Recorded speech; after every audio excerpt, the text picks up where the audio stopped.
বন্ধুরা আসসালামু আলাইকুম। উপমান ও উপমিত সমাস কখনো আর ভুল হবে না ইনশাআল্লাহ।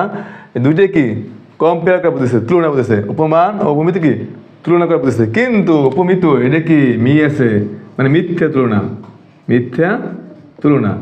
উপমান কি সত্য তুলনা, আর উপমিত কি মিথ্যা তুলনা। যেমন রক্ত লাল, এটা কি সত্য, রক্ত লালই হয়, এটা উপমান সমাস।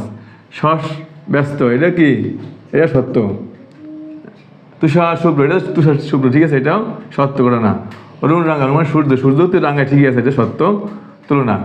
নিমতেতো, নিমতেতো ঠিক আছে, এটাও প্রমাণ।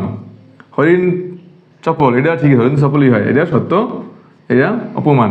কুসুম কোমল, মানে ফুল, এটা তো ঠিক আছে, এটাও সত্য। সস ব্যস্ত, এটাও কি সস মানে কি খরগোশ, খরগোশ তো ব্যস্তই থাকে, ঠিক আছে। আর পুরুষ সিংহ, এটা কি মিথ্যা।